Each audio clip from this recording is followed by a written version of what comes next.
Hey everybody, thank you for tuning in. Today's Tuesday live, where we come every Tuesday sharing hopefully some good value to you, doing some networking.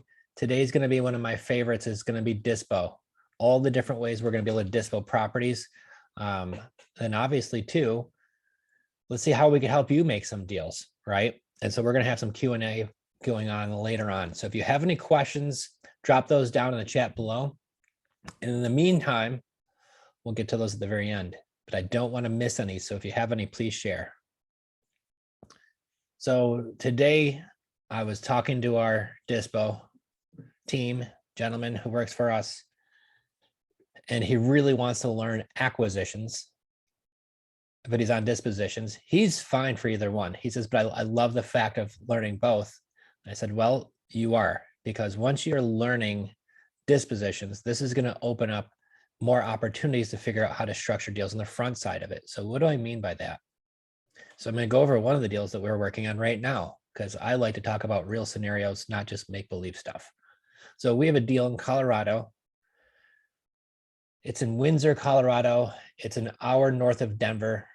Beautiful house. This house was just built in 2022. It is absolutely gorgeous. They bought it 7 months ago in a new build, and they are moving to Florida. Wife is pregnant. They're expecting a new baby. They want to move closer to family. How exciting. They're actually moving, not too far from us. So I understand why. Colorado's super cold, far from family. They have a desire to sell. They just bought this place at the peak of the market, and now the market slowed down a little bit. Their PITI, what is that? That is the payment with interest, taxes, and insurance, principal insurance. And it's like $3,500 to $3,600 a month. So I'm going to look at what they currently rent for in that area. Now, I actually found some twins to their house that are currently renting for about $2,800 to $3,000 a month. So the first question that we always have when we make a deal is, what's the cost of acquisition? Next question is, does it cash flow? So if it doesn't cash flow, then it's going to be really difficult talking to investors about that deal as a typical renter. I will always want to underwrite it as a rental first, because if I had an Airbnb there and then I decide I don't want it there anymore, I'm just going to turn it into a rental, maybe the town changed code, or you just don't want to do it anymore, you got to make sure that it's going to make sense for rental. This situation, it doesn't. So what happens if you have that deal on a beautiful house, a beautiful neighborhood, a low interest rate? What do? Right? So we look for a homeowner, because a homeowner is not worried about cash flow. They're looking at buying a beautiful house in a beautiful neighborhood that they don't have to use their credit. They don't have to worry about having to get approved at the bank. And even most importantly, they don't have to pay the high interest rates like they are today. They're going to be able to save tens and tens of thousands by buying this property just because of the low interest rate. So if the property cash flows like a conventional renter, we're going to look at that, going to be the option of maybe it is a homeowner, but also too, one of us investors, we're going to want that deal. If it cash flow $500-600 a month, that's a deal all day long. If it doesn't cash flow, what's plan B? So one of the folks who are interested in the deal says he would want to live there part of the year and then Airbnb it the second half of the year when he's not there. So that could be a good option, right? So learning how to dispo these deals on their front end are extremely important. And where I'm going to go over is real case studies. I'm not going to just go over hypothetical stuff, because I think that, there's so many what ifs. So I like to give you examples. One of my still favorite examples that I love to do is what's called hoteling. And I don't think it gets enough love. Hoteling is the art of buying real estate with the intention of just doing a clean out and then putting it on the market right away. I'm not going to do the fix and flip. I'm not going to be doing all the work to it. So what we do in these situations is that we'll buy the property, and I'll give you an example. We just did one in St. Pete recently. Gentleman was moving out of state. House needed so much work. I mean, the toilets were black as can be. The shower was equally as black. It was just a nasty house. Been in the family for a long time. Guy just didn't do any work to it. So once we got the house, we bought it. Now, we did this inside of an IRA. So if we're going to talk about creative financing, I want to make sure I talk about lots of different levels. We hear a lot about sub 2 or wrap mortgages or lease purchases. Your IRAs don't get enough love. So what's called is, if you have a traditional retirement plan, or you know somebody who does, you could put that into what's called a self-directed IRA. Now that IRA is not, that's something that you get to direct what you could be using for as an investment property. Now, obviously, we don't do this ourselves. We work with a company out of Texas called Quest Trust Company. Quest. No, I don't get a kickback for it. You don't even need to say my name. I'm nobody there. I do have my accounts. We do business with them, but that's not the point of it. They are great folks to work with. They do a lot of free education. They won't let you do it the wrong way, but they will let you use your retirement plan. So when I had my JOB, I had a nice retirement plan. I put that into a self-directed IRA. When I transfer that over, now I could buy and sell real estate inside of that IRA and put the money back in there tax-free. So these are where some of our favorite strategies are, to where we bought the house for 170. We put it on the market on the MLS on a flat fee service, which no, it's on the MLS. It only cost us $90.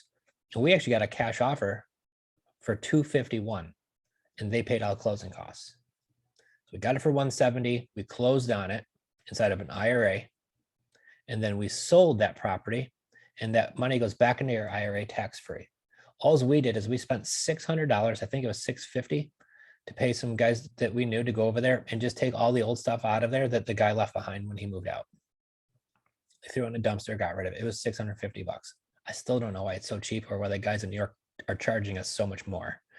Either way, that's all we did to the house. I did not put on the new roof. I didn't put in the new kitchen or the new bathrooms. We didn't do any of that stuff, guys. And these are our favorite things. Some of the other ones that we've done, very similar to this is where you could get into it for very little to no money. So the way that I like to fix and flip is I like to have almost no money into the deal if I'm going to do anything at all. We did one in Louisiana. Do you remember the town name? I don't remember the town name. Shreveport? It was the Tugwell's deal. Oh, Greenwood? I think it was Greenwood, Louisiana. So an example we did, we had folks who are open to terms. This is a double wide. You owned the lot. So it wasn't in a community, you owned the lot. It was a double wide. It was like 2,500 square feet. It was pretty big. It was pretty rough inside. We had it under contract on terms for $70,000. We covered the closing costs, and I think we give them like $5,000 at closing. We take over their mortgage because they owed like 65 on it. So we give them the $5,000 at closing, the $2,000 it took in closing costs. But before we went to closing, I had it under contract. I called a local realtor and I said, hey, I know the ARV is probably 130 to 140 on this. And they just put on a new roof. Some of the stuff inside was holes in the ceiling. Well, they fixed the roof. They just never fixed the inside. So I knew at least we had that going for us. And I found a realtor who had some recent sales in that area. So I called the realtor, and I actually got lucky with my first one. I said, hey, my name is Joe. I have a property under contract I'm going to be closing on really soon. I see that you sold one in the area recently. So sometimes when I buy these properties, I fix them and I turn them into a rental. Sometimes they could be Airbnb. Sometimes I do a fix and flip. Sometimes I just clean them out and sell them as is. So here's some pictures. What do you think I could sell this property for? He says, I think you could sell it for $90,000. My next question is, do you have a cash buyer at that number already? But before I did, he told me I have somebody who would probably buy this for me for that number too. And if he does buy it for 90 grand, instead of paying me a 6% commission, you could just pay me a $1,500 flat fee. So I said, perfect, check with your guy. They were within minutes, said yes to that deal. So all I did was, when I went to closing, I bought the deal, paid the closing cost. I gave our seller their $5,000. The minute I owned that property, I wrote up that deal to sell it to my buyer. And by the time we cleared everything, we made, I think it was like 17,000 for shuffling paper, coming up with $7,000, and then paying that back to myself and profiting $17,000 by doing nothing to the house. I didn't do the clean out. We didn't do anything. They bought it as is. So these are some of these creative deals that you can do where maybe the seller doesn't need all of their money right then and there, but they know what your mission is. And they know that you're going to get the property under contract. You're going to close on it. I like to close on it. I know there's things called novations. Novations can be handy. I know a lot of guys and girls out there do a ton with novations. My challenge with that is you don't own the property. I don't control the pen. That concerns me. If I have to put any time or money or effort into a property, I at least want to be able to sell it when I'm ready to sell it. I like to buy the house with terms and then turn around and sell it right away. So therefore, if I have a seller who's open to seller financing, but they're knowing my objective is either to get it cleaned out and sold right away, or I'm going to do a light fix and flip and get it sold, and that's when I get paid and that's when they get paid too. It's a win-win for everybody. Not everybody will do that, but you're going to find a lot of them where you don't have to write the check for the whole house. And the way this is going right now with prices dropping in certain areas, I know certain areas it hasn't hit, certain areas are still red hot. It depends on inventory and things like that. But in certain areas where the prices could be expensive, I don't want to shell out $500,000 for a house, go put another 50,000 into it. I rather come up with that for closing costs for that $500,000 house, come up with the $50,000 if I'm going to do anything to the house, which usually I won't even put that much into it. It better be way less if I'm going to get involved, knowing that I'm going to turn around and sell it quickly for a lot more.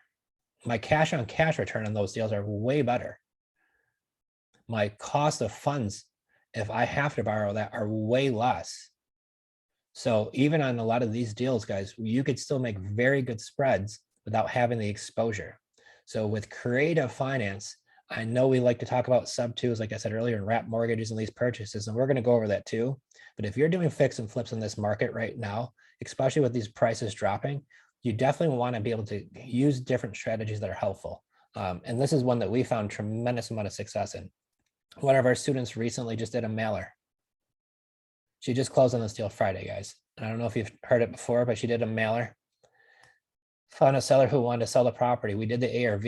ARV was 225. I did it myself. I walked her through it. I was the one on the closing calls. She was one of our students. We got the price. I wanted it for 90,000. The seller wanted 120, 130. We got it for 92.5. I said, what I would do in this situation, I would close on the deal with cash, clean out all the stuff, and then list it on the market. I've got a realtor in town who you can list it with. I got contractors who will do the clean out. This is a pretty easy deal. I think you could list it right now, cleaned out for probably 150 on the retail market. And I think you'll sell it for that. You pay 6% commission. I think you'll make 40 grand. So she buys it for 92. She's got 2,000 some change into it, closing costs. By the time she does the clean out, she's 100 grand into it. She comes up, her money lender, I think was mom. She lists it for 150. She sells it for 205 cash on the MLS. Cash buyer, no inspections. When the guys did the clean out, they made the place look nice. They cleaned the hardwood floors. When they removed the carpet, there was hardwood floors underneath the carpet. They took off all the old grandma carpet and cleaned up the hardwood floors, right? The wallpaper was still on the walls. It was the old kitchen, but it was clean now. House looked way different. I cannot believe they got 205 cash for it, but it was on the retail market. I'm not looking for a wholesaler to buy that to where they're going to do a fix and flip. Some of these markets, even when they're competitive, we're finding retail buyers who are paying way more than the wholesalers are. Why? Because what's the biggest buyers list is the MLS. That's your biggest buyers list is the MLS, right? It gets the most exposure. So we have great success with either working with some rockstar realtors, or in some areas we'll just use the flat fee service, which is $90 to $200, $300 in most states. And you don't have to have a license to do it. You could list it on the MLS yourself right through there. You download the app. Every time a realtor wants to show the property, you get a message, you give them the lockbox code, they go show it.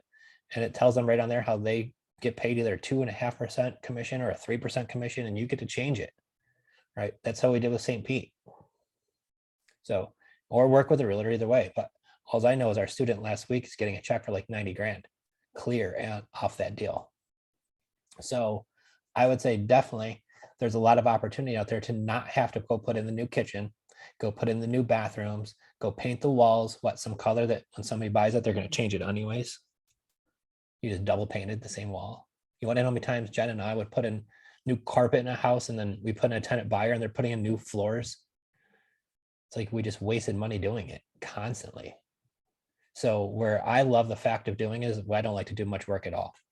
Just buy it right, sell it right, sell it to somebody for a deal. The next part about it, dispoing, is why we love rent to own. Lease purchases so much. I don't think these get enough traction on single family homes. Single family homes are where we do really, really well with buying on terms, and then we sell on terms. But we don't buy and sell the same way. When we buy houses, I like to buy it where I control the deed. I want to own the house. I want to be able to write off depreciation. I love owning the asset. But when I'm dispoing that deal, if I sell it on a wrap, which you have to do in Texas, but the other 49 states, you don't have an excuse for that, right? We could do it on a lease purchase. And the reason why I love lease purchase is, first of all, if your tenant buyer stops paying you on time, what's the fastest way to get the property back? An eviction versus a foreclosure. It's usually going to be an eviction versus the foreclosures, getting your house back. I still own the property when I sell it on a lease purchase, right? So I could still write off depreciation every single year. And if you own a lot of property, you'll figure out that's a really good thing to have, right? So I own the property, I own an asset. The last thing why we love a lease purchase, I can't even say last, that's more, but another reason why is what happens, and we had this call just last year, and it happens often. Seller calls us up, or I'm sorry, our buyer calls us up and said, hey guys, my job just transferred me to Austin, Texas, and I'm moving in 2 months, so you guys are gonna get the house back. On a lease purchase, they know they're not gonna get their money back. And we were actually nice because they were great people. We said, hey, listen, you leave the house in good shape for us, I'll give you $1,000 of your money back to help with your moving expenses. And they were so thankful for that, right? And we did, but they knew they weren't gonna get their money back. They didn't even ask for it. We did something nice to make sure we got the house back in the best shape possible. And then we turned around and put another tenant buyer in there who just gave us 18 grand to move in. So if I had to have that property deeded to them or I sold it to them on a wrap, I have to unwind all of that now to get the deed back in my name while they leave, or they have to sell it now, right? Lease purchase, I still took the property back quickly, put a new tenant buyer in there in no time. So the rent to own, the other thing we love about it, as far as for Dispo goes, another big factor is because our tenant buyers take care of the maintenance, the repairs, the utilities, all of the upkeep. And I tell them, because we just closed on one where we got a $23,000 non-refundable option deposit in Niagara Falls just this week. And I tell them right up front, guys, the only way you'll ever hear from me is if the neighbors call and say that you're throwing rager parties, or if the grass is 10 feet tall, or if you don't pay us rent. That's it. If you don't, Bank of America doesn't show up at your house, want to do walkthroughs, and neither would I. So I expect the payments to be paid on time. I expect the condition of the property be in great shape, because you don't want to miss this opportunity to lose this $23,000. And I want to make sure we're all on the same page. And they are crystal clear and so excited, right? So these are the reasons why we're very clear to them, because they know if there's a leaky toilet, they're fixing that. They're going to call a plumber. So therefore, I don't have to pay management. I don't have to put any money away towards my capital expenses every month either.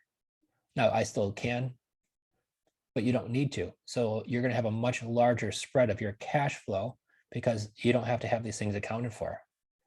So therefore, on a lot of our deals, our average is in the 6s per door, which is high.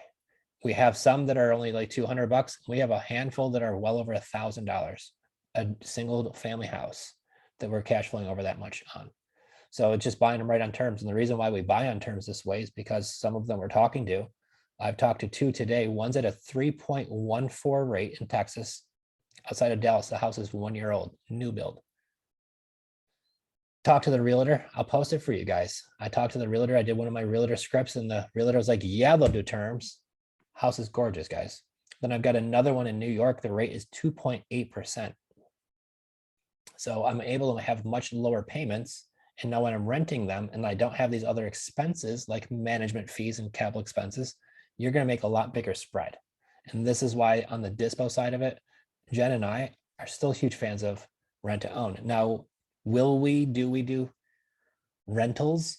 Yeah, we're going to buy rentals, right? But those are going to be multifamily. We're buying a building right now in New York. It's a 5-unit, right? I'm not going to do a rent to own on that. So in that, I will hire management and do all the normal things for that, because that's still a good exit strategy, right? Just how about normal renting, guys? If you don't want to deal with tenants and toilets, you hire a management company. You make sure you can still buy it on terms, right? But you could hire a management company. Now on that deal, I'll give you another great example. We're buying that inside of our IRA. So it's our self-directed IRA. So what does that mean? We buy the building inside of the IRA. Our money, all of the income that we're going to make, goes back into our IRA tax-free every month. Every single month. So this is why we love creative financing inside of IRAs. So if you know somebody, when they do lending, they usually are going to do that out of an old retirement plan. Just think of anybody that you know, if you have an old retirement plan, or if you know somebody who does, that's probably not going to get a great return on it, who would like to get a great return on it. Because I know that's what we do a lot of, where if we do need to bring onto a partner, the reason where it would make sense and how it works for us, if you want to know our strategy, and we haven't needed this, but at one point we probably will as we're growing and we're buying more properties. But if we have a cost of entry deal, I'll give you Niagara Falls for an example. We did that deal with only $1,000 down. You've probably seen the video, $1,000 down. But what was our total cost of entry? It was $17,000. So $17,000, including us making a handful of payments, putting on an insurance policy, fixing 2 of the bedroom walls, including ceilings, which included drywall, paint, do all that kind of stuff there. Closing cost, $1,000 down to the seller. By the time we're all you added up, guys, we were 17,000 into that deal. Now we collected $23,000 down. So how we love rent to own as well is because that cost of entry is $17,000. I'd take that out of our account. I use that for that deal. But once I get my money back, if you're going to use a lender, I'm going to get my $23,000 back, and I might pay 20 back, $3,000 to my lender for let me borrow the 17, and the rest goes to paying them back all the other expenses. And I'm able to now turn deals with just using other people's money. Now, what did I do there? I borrowed somebody's money for 4 or 5 months. I borrowed $17,000 for them to make $3,000 in 3 months or 5, 6 months. Right. So it's a pretty good return on a low amount of capital. But if you're going to turn that into a normal rental, it's going to be a while before you get that 17 grand back. This is another reason why I love rent to own, right? I get that non-refundable option deposit, and I'm paying that initial cost of entry back quickly. I'm able to use the same funds repeatedly.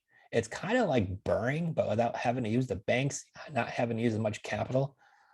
But it's the same theory of recirculating the same amount of money over and over again to scale your business.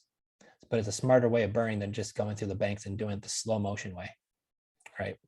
And this is how, if you're going to borrow money, I'm not having to borrow the entire house in cash, all of the repairs, because most of the houses that we're buying don't need much. The one I'm looking at in Texas is built in 2021. The one we did in Colorado, that's built just this past year, 2022. It's a 7-month-old house. Doesn't need any repairs. So a lot of these are just closing costs, maybe a small down payment to a seller, 3 months of payments, and insurance policy, and you're going to pay that back the minute you find your tenant buyer. And now you own a cash flowing asset without having any money tied into it. And you're owning real estate, guys. So these are another great way. I'm going to touch on IRAs one last thing. But if you buy a property with a lease purchase, so you're not really buying it, but you put a property under contract with a lease purchase, with the objection, or the idea, I'm sorry, not objection, but the idea is to put in a sandwich lease where I'm going to now release to somebody else at a higher rent with the ability to sell it to them for a more, which is the sandwich lease, right? So I have it from, buy this property from Jenn for $150, but I don't close on it. It's a lease purchase. And my rent payment is $800 a month. And I turn around and I'm going to sell it to somebody else for $200 and a lease purchase. And my rent there is $500 more. I get that spread in the middle, but I'd also get my non-refundable option deposit that they give me. Well, if I give Jenn the first deposit for that house, maybe it's first month's rent, or if I just give her a $100 deposit, I use that out of my IRA, and I do that deal inside of my IRA, that rent goes back into my IRA tax-free. The non-refundable option deposit goes back into my IRA tax-free. And then once that buyer buys it out, the way that you'll have the paperwork structured is that you're going to be collecting a consulting fee. that goes back in your IRA tax-free too. So there are ways to do those deals outside of your IRA or inside of your IRA, depending on if you want to pay the tax or not, and if you need the monies. But you can do these deals inside your IRA tax-free with literally just $100 deposit and turn that $100 into a massive return over time, backed by real estate that you don't even have to own. So how can I take $100 deposit and turn that into tens of thousands of dollars inside of my IRA tax-free? Like, guys, the stuff I'm dropping right now, you might want to rewind this and watch this again. But this is life-changing stuff. And I'm not just saying this because I do it, because I've seen the results, and I'm telling you, you could get started with very little money. The misconception about real estate is that you need to use a ton of money to get started. When I got started, I had no money. And if I could do it, you guys can too. There's just a lot more techniques with this creative stuff than the old conventional cash stuff.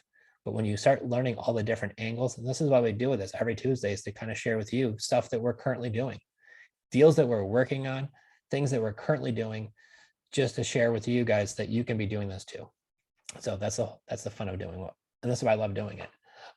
So inside of your IRA, I would really recommend me not blab about it as much as you go to Quest Trust Company or find another provider that you like. Just go on their YouTube channel, guys. They do free classes like every Saturday.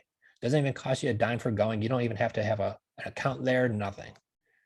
But go check them out. They're awesome. And they will give you a ton of free education. And if it's something you want to dive into, you could call them toll free. Their team is wonderful. Talk to an IRA specialist and they can walk you through what the process is. And this is something that the one thing neat about them is a lot of the folks there, they either do it themselves too, or a lot of their family does, and they work there. I was very impressed by their team. And once again, you don't need a ton of money to get started. So the other ways we like to dispo deals is by wholesaling, right? Because these long-term generational wealth things, this is all great money, but what about how do I get a big check today, right? And one of these ways is to work with somebody like us. I love paying y'all money for deals. I have an investor who reached out to Jenn, and Jenn put me in touch with them. They live in Kansas City. He's actually on the radio as a personality there for a rock and roll station. One of their coworkers is in a situation where his girlfriend has a house in Connecticut and they want to sell it. House has been vacant. They travel a lot. They're never home. It needs a little bit of work in some of the bathrooms. Like they started making them really nice, but they never finished the job, right? But they have this property sitting there and they're making the payment while traveling. Money gets to be a little tight. So the investor reaches out to us and I said, hey, if you want me to walk you through the process and just so you can see what it's like let me know. If you want us to pay you a finder's fee and let us take this deal down and you'll get paid and we'll at least walk you through the process so you can see what it's like, partner up with us that way, let us know. So he was like, I want to see how you guys are doing this from front to back. And the fact is that if we could give him some money for that deal too, everybody makes out. So he's going to collect an assignment fee for that. He's going to get to see what one of these deals are like front to back so he could be a part of seeing it. Because a lot of times for me, it's being hands-on.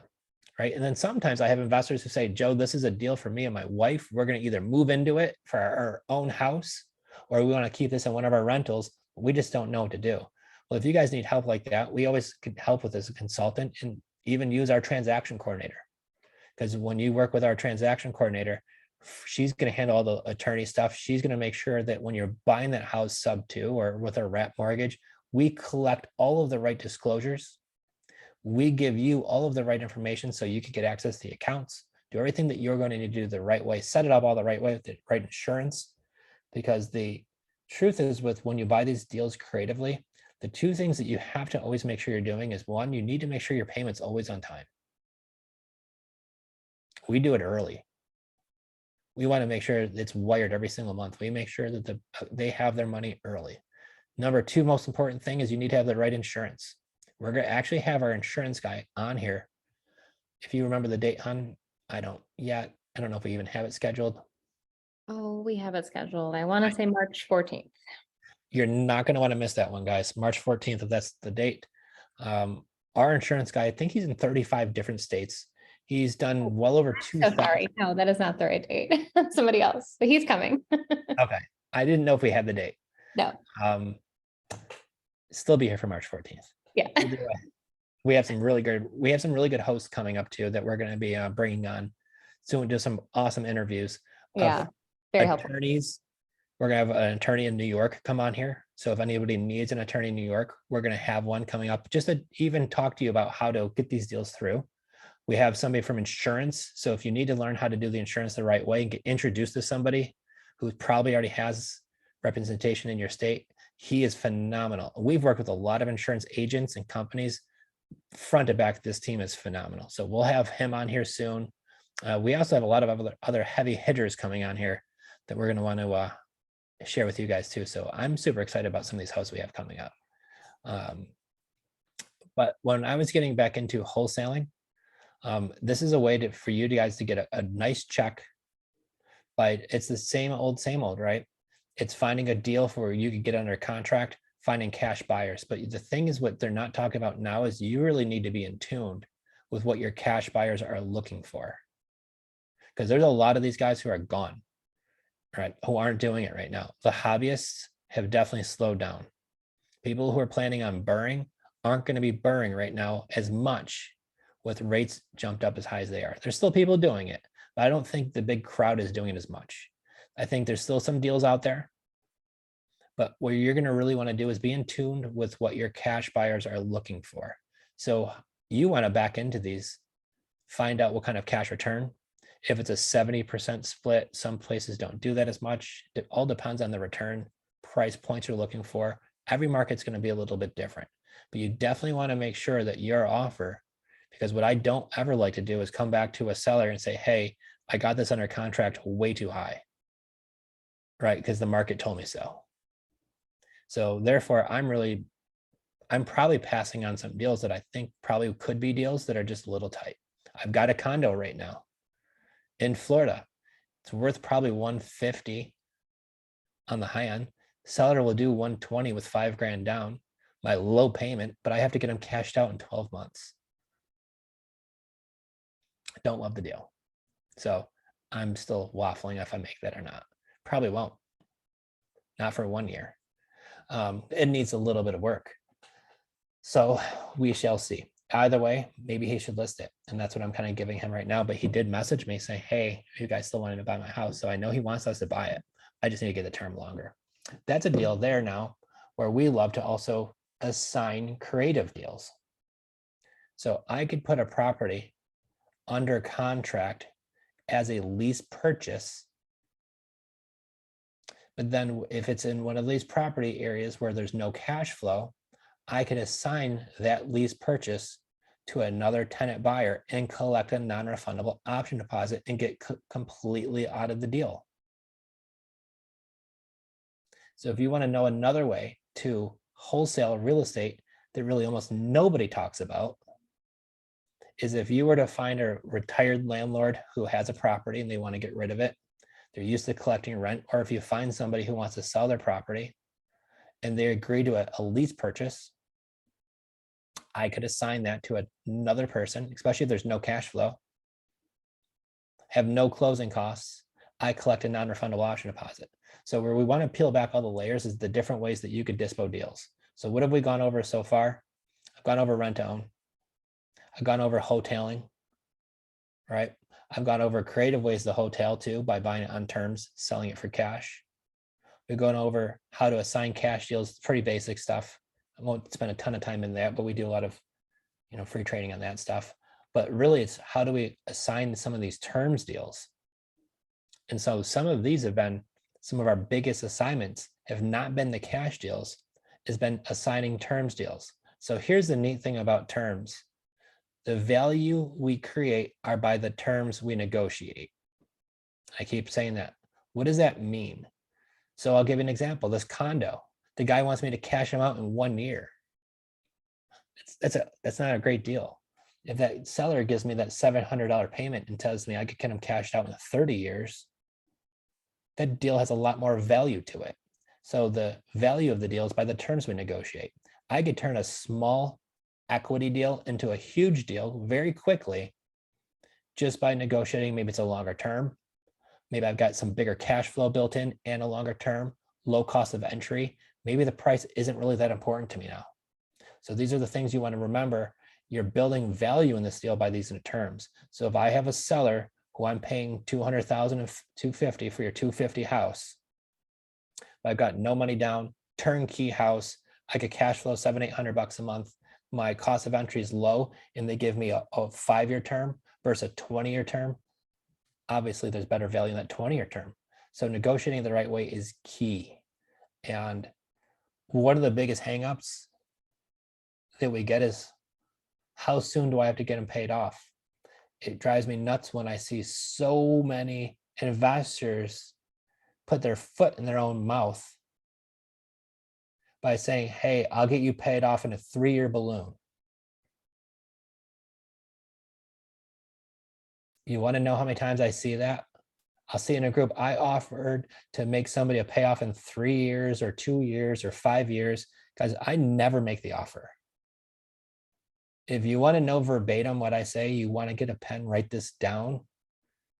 But how many times a seller says, Joe, well, when are you going to get me cashed out? I say the same thing every single time, guys. I have it memorized.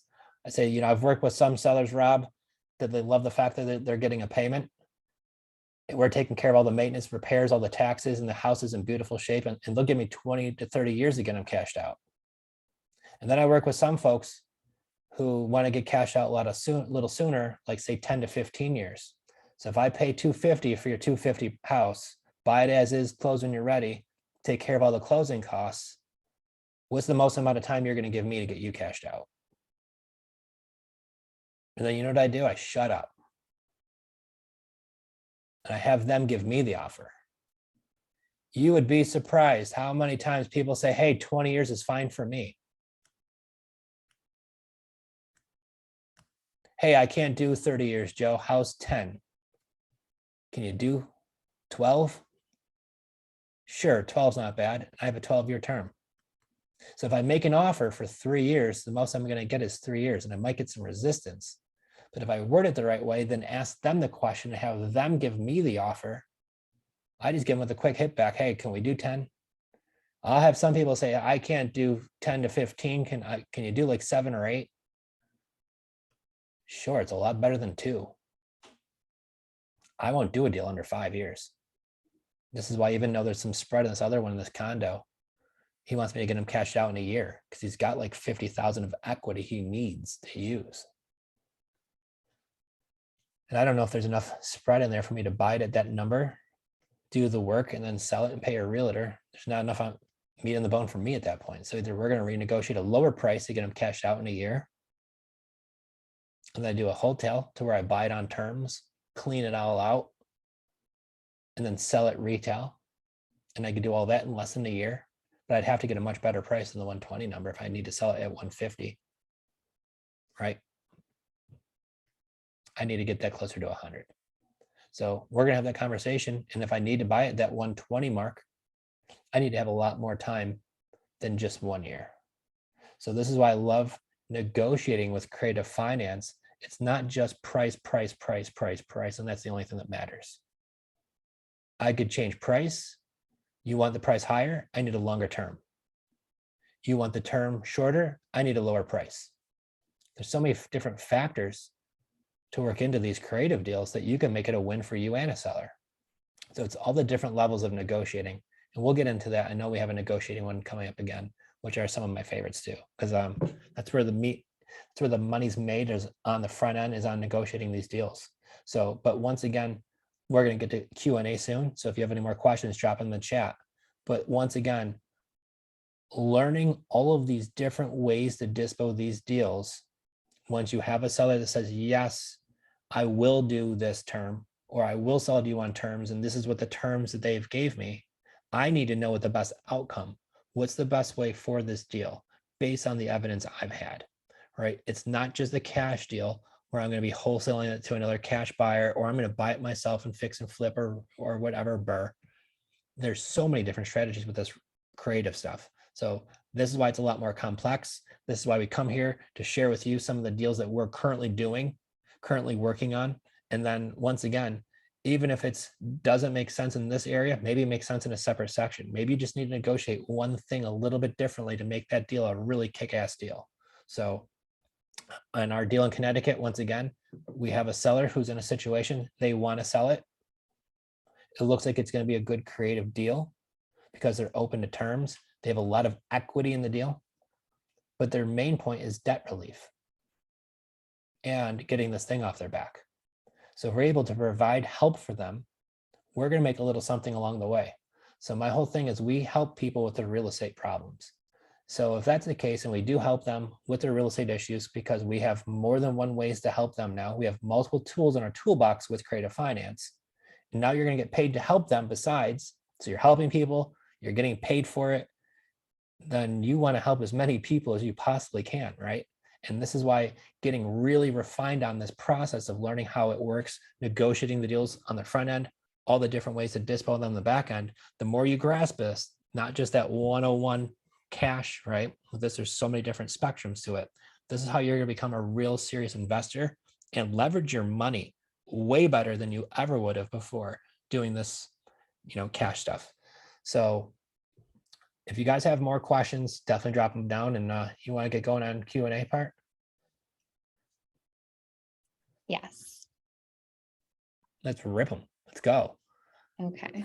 Alrighty, let's go back. So yeah, any new questions that come in, drop them below. I love how some of these questions tend to spark new ones. So go back up here.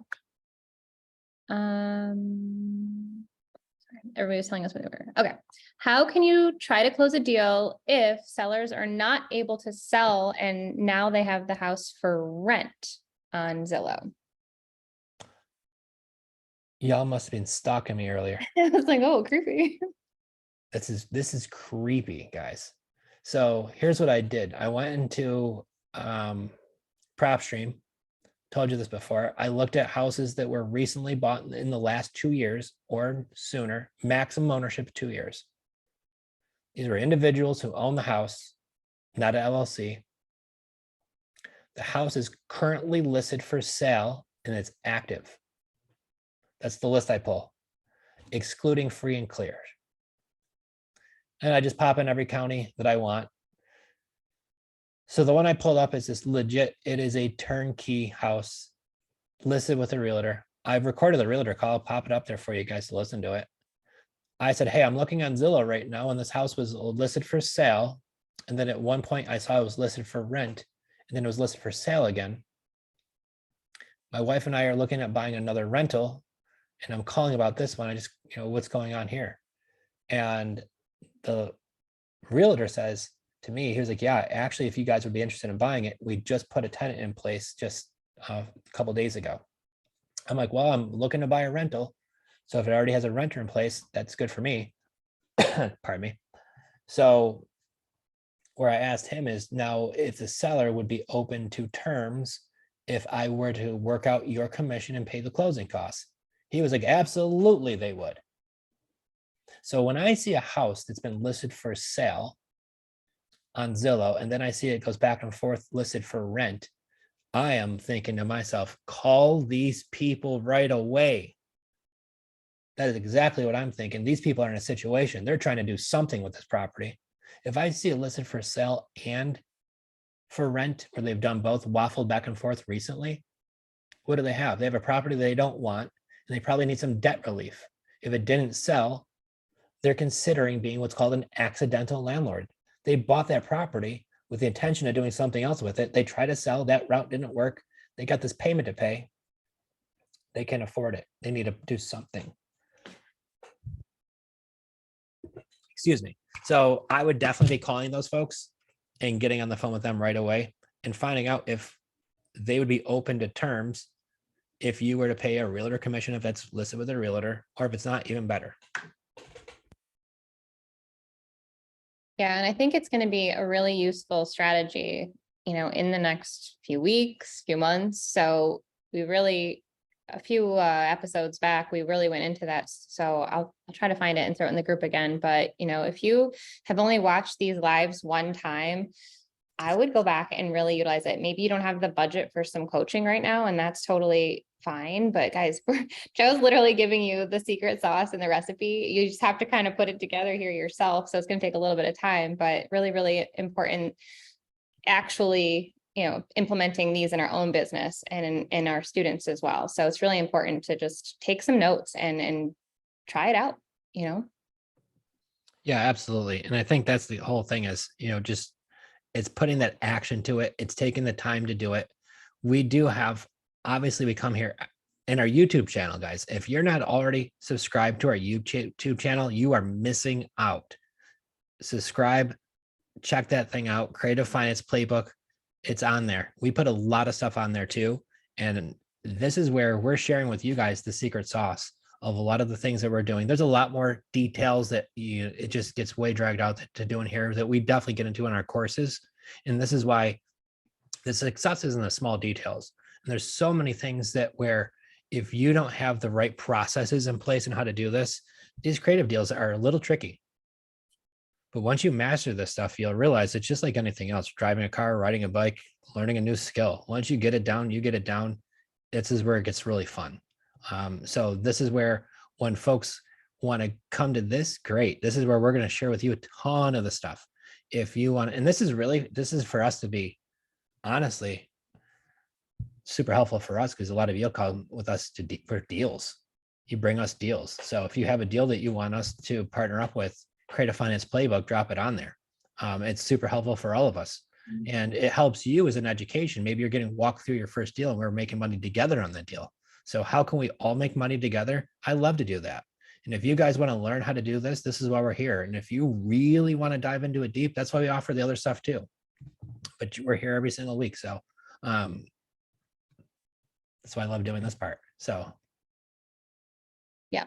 Right. Alex is asking a question real quick, kind of on that. I've seen some creative deals saying assignment fees starting at, and then a price is listed. Isn't that fee fixed? Great question. No, it's not. The reason for that is because the market's going to dictate the price of the house. The market's going to dictate the price of the assignment. If I put an assignment fee at starting at 10 grand and somebody offers me 8, and that's the best, highest one I have, it ain't starting at 8, 10 anymore. But also too, if it starts at $10,000 and somebody reaches out to us and they submit their offer and they say, Joe, I'll take it for 10 grand. And somebody else says, Joe, I'll take it for 20 grand. Who would you take? Right. So we put it at starting at because I don't know what it's going to go to. And I never know. And you won't either. But what I do know is when I see people saying it starts at versus 20,000, if I put in my assignment fee is $10,000, then it's very clear that if you pay me $10,000, you get that deal. And if I give you that deal and you say, Joe, it's $10,000 assignment fee, and I say, okay, I will take that deal. I'll give you the $10,000 assignment fee. And then Jack comes in for 20 grand. Now I feel like I'm getting jacked around, right? Who's getting jacked here? And this is where I wouldn't like that. So I put starting at to let them know it could be more. And there's been some times where it's been less too, but that's at least our starting point. Yeah, great question. I know that sometimes it's a little like murky. So we really try to make sure everybody understands how that works. So great explanation. Yeah. Trace, I think he's been watching my Instagram. I've been trying to be better about sharing more like little shorts or reels, whatever the heck they're called, breaking down some of our deals, just kind of giving you that quick snapshot. And again, we go deeper into our course and all the modules, but he's asking about the non-refundable option deposit or NROD on the Colorado house around 23K. So if I can ask why you didn't hold out for the 10% that you normally get. So I think you're actually, what you saw was the Niagara Falls deal because the Colorado house, we haven't placed anybody. That contract was just written up. So the Niagara Falls house, that one was priced at, it's priced at $250. They did have $23,000 down, so that was pretty close. They originally had the 25 grand down, but they didn't realize that they had to pay 25 grand plus 1,800 for first month's rent and $400 to the attorney fee to do the paperwork. So once they figured all of that, they said, well, I've got 25 grand. I said, well, then here's what we'll do. Come up with another 200, pay the attorney, give us the 1,800 for rent, and then 23,000 will be your non-refundable option deposit. Mhm.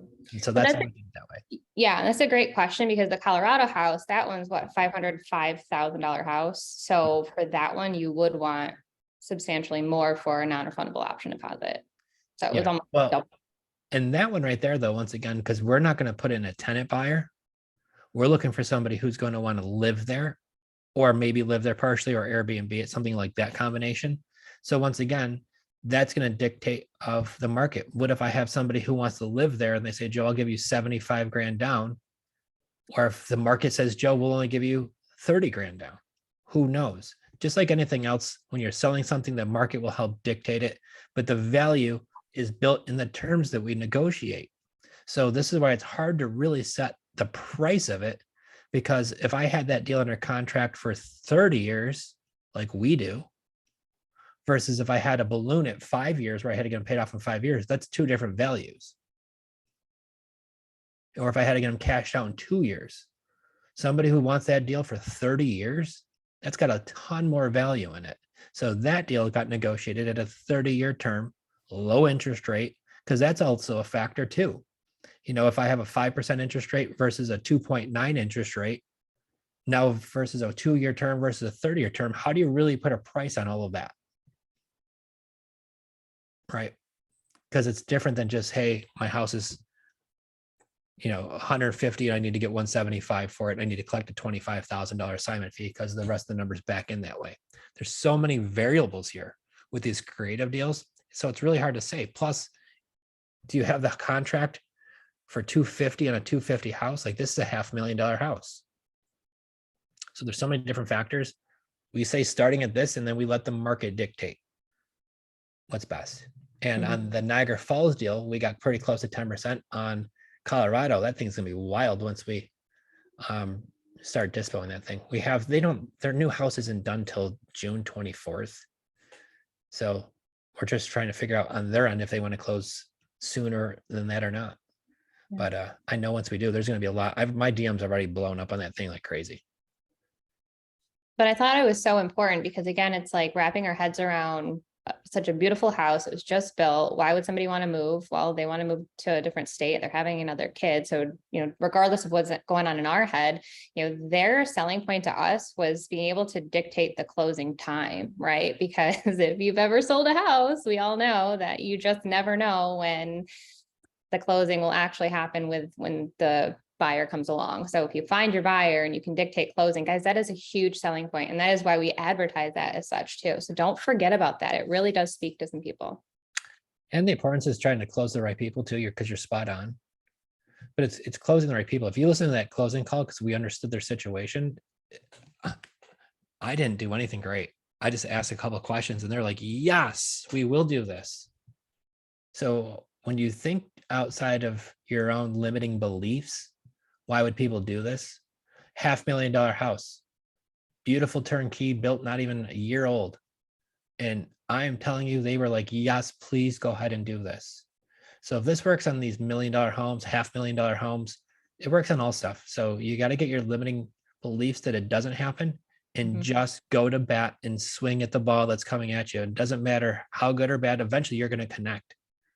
But if you don't ever go to bat and you sit in the dugout, you're never going to swing. You're never going to hit nothing. True that. True that.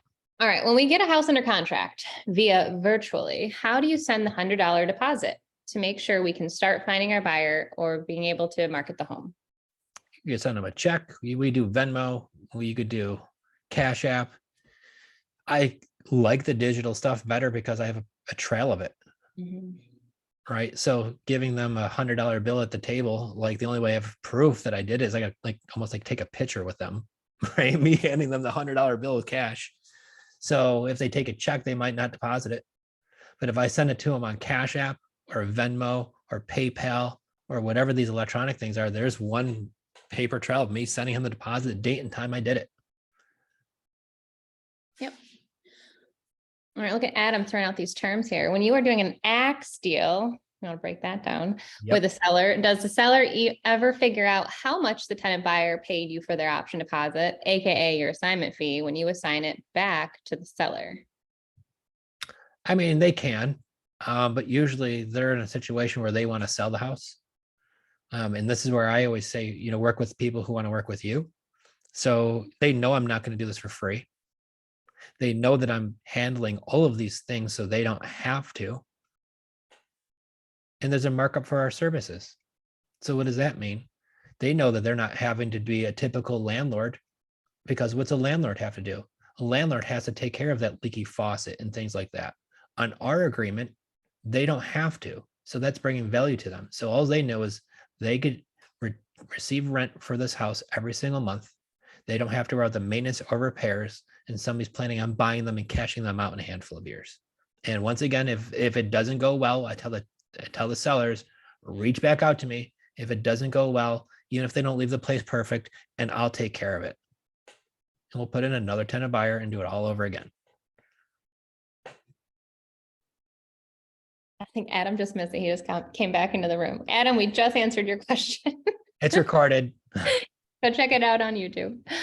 All right. Alex asks, how do you buy in other states? Are you subject to extra taxes like FIRPTA when selling houses in other states? That really depends. You always want to talk with your accountant. Your LLC could be licensed to do business in certain states. You could funnel it right through your LLC that way. I would always recommend talk to your accountant to figure out what they want to do. Is it one deal, or am I doing 100 deals in another state? Right.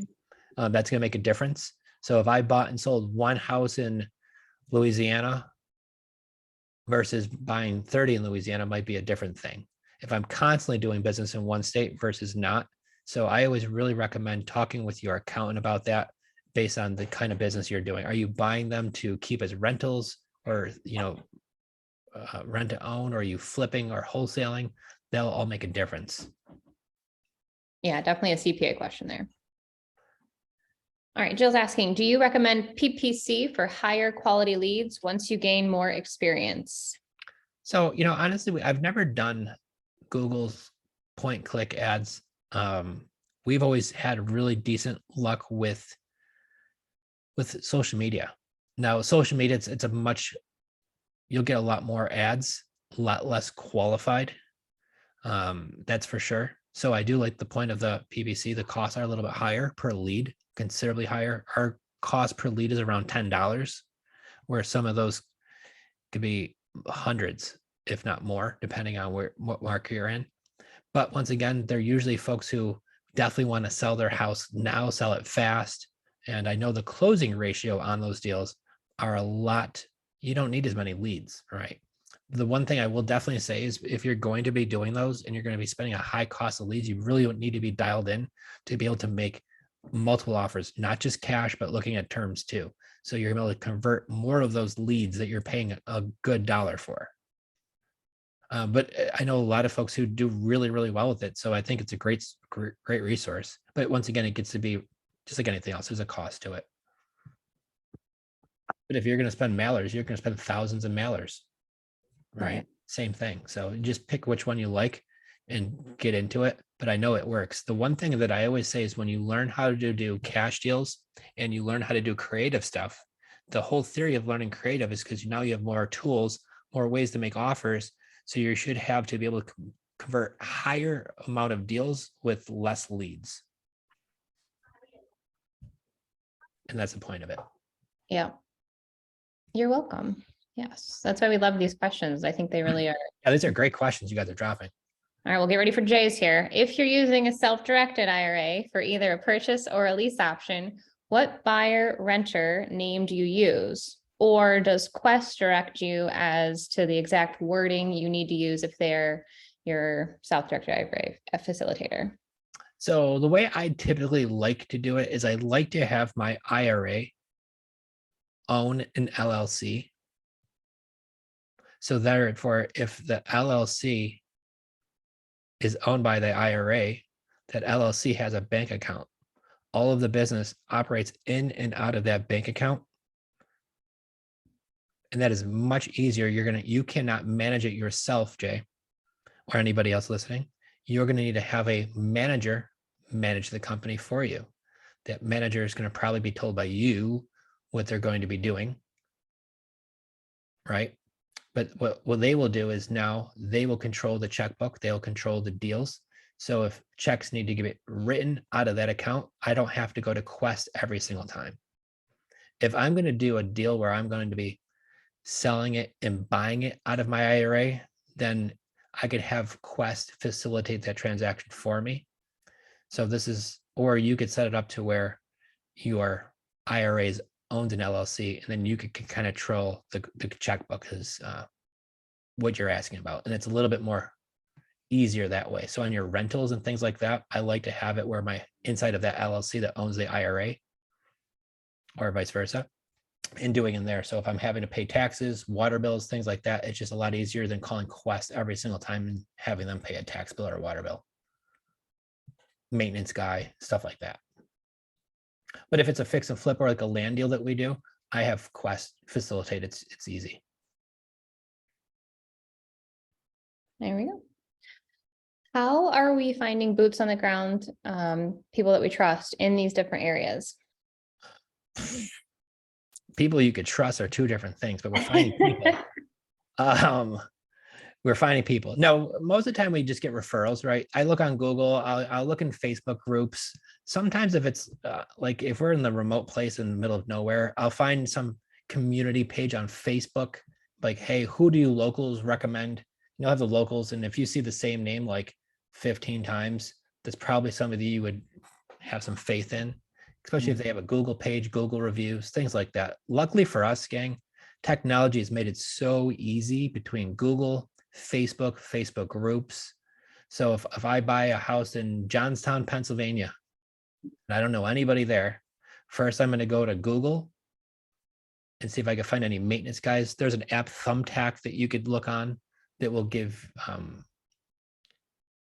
hook you up with like property people, managers, and things like that in the area, handymen, things like this. But then I also look on Google, and then I'll go to the Johnstown, PA Facebook groups, and I might even put a post, say, hey, I'm buying a house in the area. Who are the local handymen that you recommend? And then, you know, if you see the same name more than like 2 or 3 times, that's probably a good thing. And then you get on a call, let them know what you're trying to accomplish, see if you're a good fit. Hey, you came highly recommended. And in some of these areas, like Colorado, for example, we don't really need anybody. The house is turnkey. We're talking to the sellers, and then we're going to find the buyer ideally. And there's really no other parties involved. Yeah, when the seller's leaving, I'll just have them put the lockbox. I'll send it right to the seller. Say, hey, on your way out, put this lockbox on the door, put the combination to this, put the key in the box on the way out. Now, if you're going to renovate or rehab from a distance, that's a whole other can of worms. Right. But, alrighty. I think we had another great one. That's why the ones in the distance, if I'm going to do anything, only thing I do is a clean out. Yeah. I've had too many issues with shoddy contractors who will F you over. Pardon my language, but I'm trying to keep it good. It's just hard. I mean, we've hired people to do a clean out of a property, and then Jenn and I get a call on a Sunday from the state police because these people didn't get a dumpster. They dropped it off at a local cemetery. Huge pile of garbage. Like, have you ever heard that song Alice's Restaurant about the huge pile of garbage? Like, that's what happened here, guys. And as crazy as these people were, they left the previous owners like stuff in there. So it didn't take too long to find out whose stuff this was. They called our seller and says, you put all this big pile of garbage here. They said, no, I sold that house. They now put us in touch, and now I'm talking to the state police on a Sunday, and they're like, hey, there's a huge pile of garbage in the cemetery. We had to get our contractors, who said, no, I didn't do that. I said, well, good. Well, the state police are looking for you. And then they talked to the state police and they lied to them about it. And I said, well, you're going to let these people lie to you? I said that to the officer, and that's all it took, boy. And next thing you know, I have pictures of these people on the side of the road on a Sunday when it's like super cold out, like picking all this stuff up and putting on their trailer, dropping off at the dump. Unbelievable. So yeah, even when you do stuff from a distance or even in your own backyard, it's so hard to say. So here's why I don't like doing fix and flips. If I'm going to do a fix and flip, most of the time I just do a clean out and sell it as is. Just buy it cheap enough, sell it cheap, put it on the MLS, your biggest buyers list. If I'm going to do any work, I hate to sound cheesy, but if I'm going to put in floors, I'm going to go to Home Depot. or Lowe's. I might pay a little bit more, but I will tell you, I know it will get done. And I know that it will get done to a pretty decent standard. I think they do a pretty good job. Right? Could I get a little bit better deal somewhere else? Sure. Can I get totally robbed from some other people? Yep. Will Home Depot get paid and then not do the job? They're going to do it. So if I had to do stuff like that, even a kitchen, a bathroom, might not get the lowest deal, but if I buy the property right, anticipating not getting ripped off, that's always a good thing. Always, yes. I can't tell you, I could write a book on just that shit. I think we will, definitely. It will be a great one. Yeah, it'll be entertaining and lessons learned, right? Yeah. All right, for back to Colorado, are we taking that over sub 2? Well, we're buying on a mirror wrap. So it's pretty close to sub 2. The only difference is we created a new note going from us to the seller. So once they do want to get their new house down here, they could show us making the other payment and closing docs, and that shouldn't hold them up from getting their house. They're already approved anyways, but I still do it that way. Awesome. But yeah, they owe 505. We're giving them $5,000 down and we're taking over their 505 balance. And the Really new ones are selling for like 600 to 700, depending on what you put into them. So I don't know. I don't even ask. Just say yes. Right. I mean, this is a great question. I think people get hung up on this. How long did it take you to be able to really buy a cash deal? The struggle I have is why I haven't offered cash to any sellers. So I wild out on my first cash deal. And I'm not saying this is what you need to do. I probably even say don't do it, but I will tell you how I did it. I had money to do rehab, but my very first cash deal that we took down, totally saying don't do this. Okay. It's not illegal, but I'm saying don't do this shit. So I was a credit manager at a dealership. I knew how credit works. If I take out a loan, I know it's not on my credit report for 30 days. It doesn't report. So I don't show that debt against me. So I needed $47,000 to buy this house. I went to 3 credit unions. I called them all on the phone. I said, hey, what's the highest amount you'll give me for a personal loan? The one bank says, I'll give you 25 grand. I said, okay, I got 25 grand down. I still need more. Called the next place. They said, I'll give you 15 grand. I said, okay, I got 40. I need 7 more. I called the last lender. I said, I just need a loan for 7 grand. They're like, yeah, that's no problem. So what I did was I went to 3 different lenders, and then I said, good, I'm approved. They all said yes, but they didn't know I was taking all this extra money out either. So what I did was I said, okay, I'm coming in on my day off from work, which was Friday. And I'm going to come in, I'm going to pick up that check and sign whatever paperwork I need to sign. They said, sure. I said, 1, I'll be there at noon. 1, I'll be there at 1. 1, I'll be there at 2 o'clock. I literally had this shit like planned out perfectly. So I go to the first one at noon, get my check for 25 grand. Go to the next one, get my check for 15 grand. Go to the next one, get my check for $7,000. I walked out with $47,000 in checks, no closing costs, no inspections. Now I'm buying this house and I needed 47 grand for the house. So I show up, there's my 47,000 for the house, including all the closing costs and all the fees. I'm into a deal with literally no money. Now I had money to do the rehab. So we did that. That's when Jenn and I first met in 2008. We do the rehab. And then I go back to these lenders like, hey, I want to refinance out of this thing. And there we go. Well, I took that a little bit differently, dear, but yes, thank you for sharing that crazy story. I think like when we're, we are making a cash offer. So sorry. No, it's fine. I mean, great.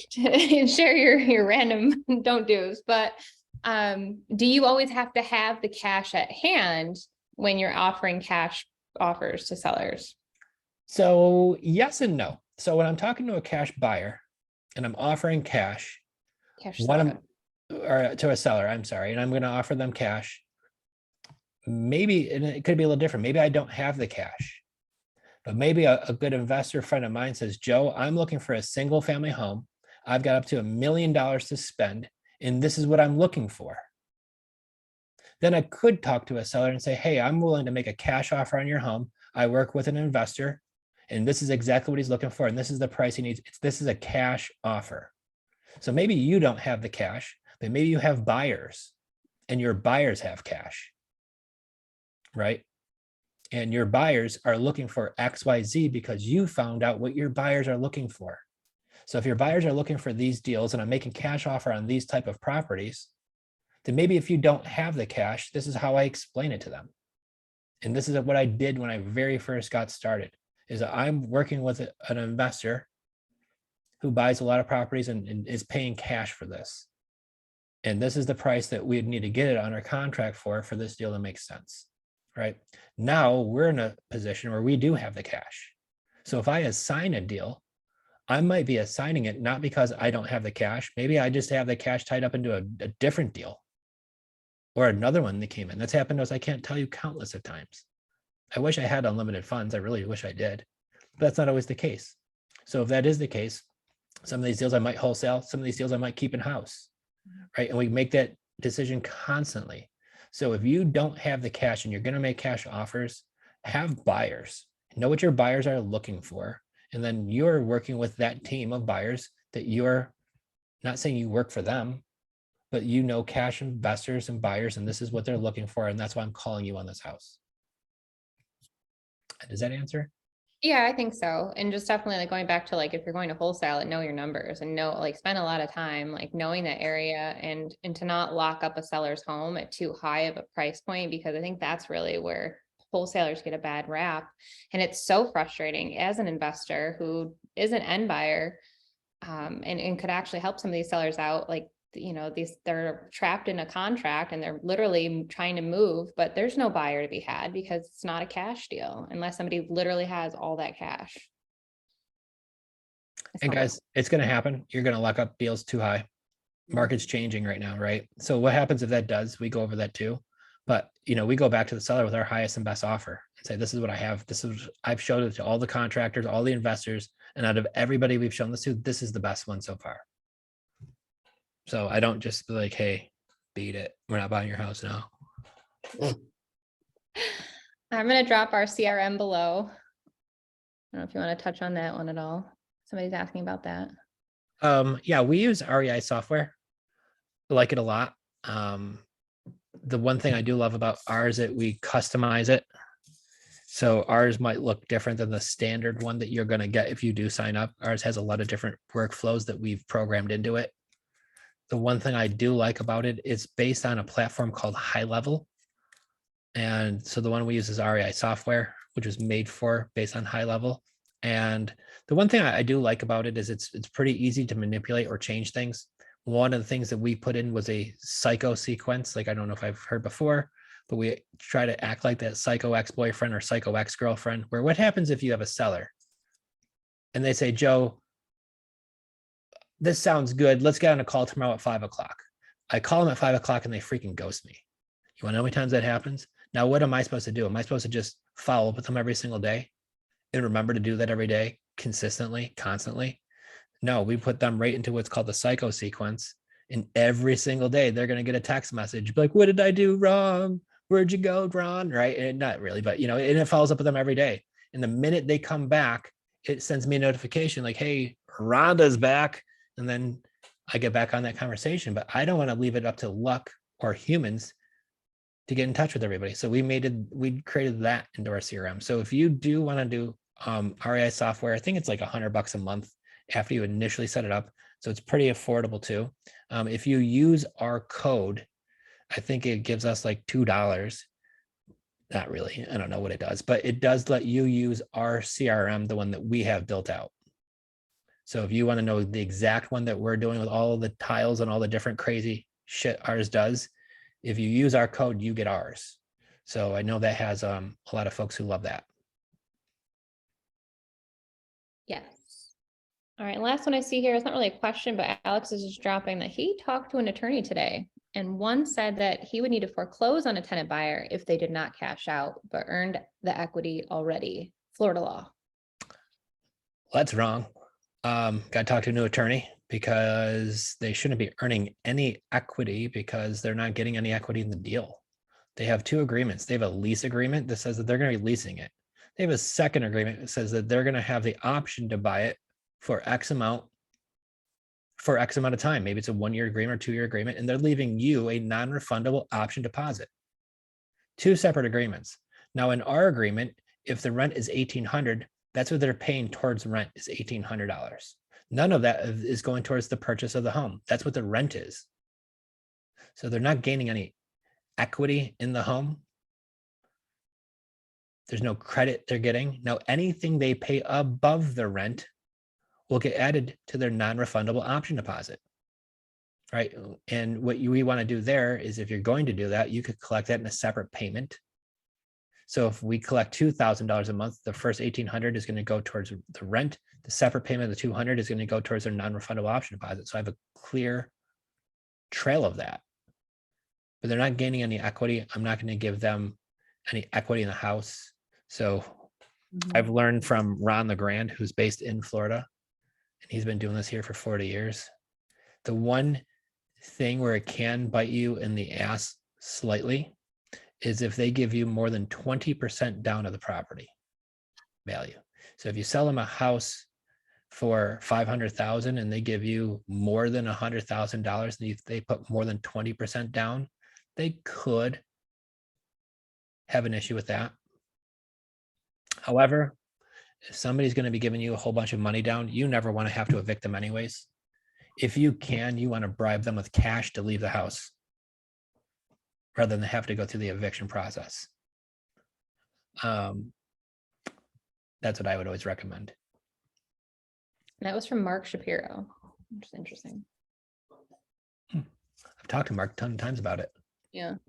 Well, we'll have some more on here. We'll kind of dive through that. I think that it's really important to not try to do rent to own on your own. Like it's really important to have the right documents and being able to cross your T's and dot your I's. It's not like just throwing in a renter. Like we have to remember that there are protocols and steps that you should be taking. So just make sure you're properly educated. Right. Any other questions? I think, oh, Trace was just asking, does REI software work with REI Reply? I've heard of REI Reply, but I don't know what that is. Can you elaborate on that? Trace. Are you still here? Yeah, he's there. There we go. Okay. I thought you guys use REI Reply for your texting software. For texting. I think that goes through our CRM through Twilio. Oh, maybe we should look into it. So when we text, or what is it? No, because Twilio, ManyChat is the chat bot. Twilio is the texting piece. Twilio is a texting, and it goes. They are basically like the middleman between us and the provider. And that's how it's been set up through REI software. Although I can say I'm not the biggest fan of Twilio. They're a pain in the ass. They could filter your phone calls. They could filter your text messages. I know I have to send them constant things where, I'll send somebody a messaging. We're going back and forth, and all of a sudden it says there's an error. And then, because I put buy houses, the carrier didn't like that for some reason. So, there's certain filters that I say are a little bit of a pain, but it's all workarounds. So we haven't used REI Reply. And I would definitely have you check with Marla, who's the one that does this, to see if that's something that they do use. But that isn't, I've heard of it before. I just don't know much about it. And I know through what we use, we don't have that.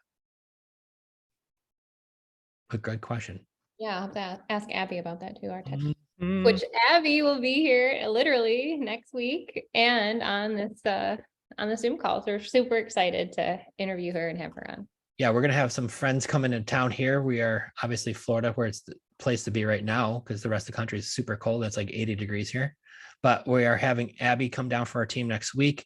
We're having Mike and Jay, who are some of our Rockstar students, coming down next week as too. We are having one of our good friends, Kat. She was in here earlier. I don't know if she still is. There she is, her smile. She's coming down here too. So we are having some great powwows. We are definitely going to be having a lot of these videos where I'll share with you guys a lot of the content we're going to be creating and going over. It's going to be amazing, guys. So we're super excited to have all this amazing people down here. We're going to get a ton of work done next week, and while having a ton of fun, because that's what it's about. So, and we'll be here live next week. Abby will be here in town. I don't know if we'll have her on, but I'm sure she will be. Oh yeah, she's the next guest. Oh my goodness. Are we going to all sit like right next to her and do Kumbaya together? And it's Valentine's Day. So yes, it's all, we love Abby. And we're going to talk about how she was 19 years old and how many deals that she was able to to get on and do. And then also how she's transitioned from being an acquisitionist to our tech manager, and just kind of a little bit more about her journey. She's one of the coolest young ladies I've ever met. Guys, she's a rock star. I mean, she came to us right out of high school. She was 18 years old, and 5-6 months later, closed her first deal. She's done a handful of these things already and gravitated towards the tech stuff. So you get to meet her next week. So if you want to see somebody who really just knows the process, sticks to the process, and just does, and is a great success story, she'll be on here too. And so we're super excited. Look at that, spending Valentine's Day with all of you. How special. Good. I can't wait. Maybe I'll even dress up and get out of my Creative Finance Playbook t-shirt. Maybe I'll even wear red that day. Well, I'm wearing red, so you better. There we go. All All cool. right. Well, good seeing you all as usual. Have a happy Tuesday. Keep kicking ass, right? Keep doing it. And sometimes it's just doing the small steps. I know Jen's launched her 30-day challenge before, but if you ever think of just some small steps that you can do every single day, you don't have to move mountains overnight. I know it sounds overwhelming, but some of these smallest actions that you could just take consistently over time, it does. You can move mountains over time. So this is the fun part of what we do. We come here live every Tuesday to share with you guys what we're currently loving to do, share with you guys some of the wins, some of the hard stuff that we're working on, some of the crap, right? But it's constant motion. So if you just keep doing, keep coming. Obviously, we definitely thank you guys for being here. If you haven't liked and subscribed to our YouTube channel, you want some extra content, it's on there, guys. Don't miss out. Creative Finance Playbook with Joe and Jen. If you guys want to send us a deal to JV or partner on in some way, shape, or form, creativefinanceplaybook.com. There's a tab there for partner with Joe and Jen. You could submit your deal there. If you're going to submit it, please put in all of the information, because it's super important to make sure that we know what we're looking at. That's going to go right to our acquisition team. So we're going to be able to look at that deal, get in touch with you directly, and figure out how we can make heads or toes of this deal and see if it's a good deal, see if it's not. If you can, like I said, put in the information. I've gotten them before, like, hey, this house is blue, and I think blue houses are great for creative finance. Like, I might need a little bit more info than that. But come with the facts. Where do they want to be? Why are they selling? All the good stuff. And we'll see if we can put some money in our pockets, because that's the name of the game. How can we make money together? And that's why we're here. So let's put some money in their pockets. What do you say, babe? I would love to help. Good. All right, cool. Let us know if you need anything, guys. And if not, we'll see y'all on Valentine's Day. Have a good week. Wear red. Yeah, wear red. We'll see you guys then.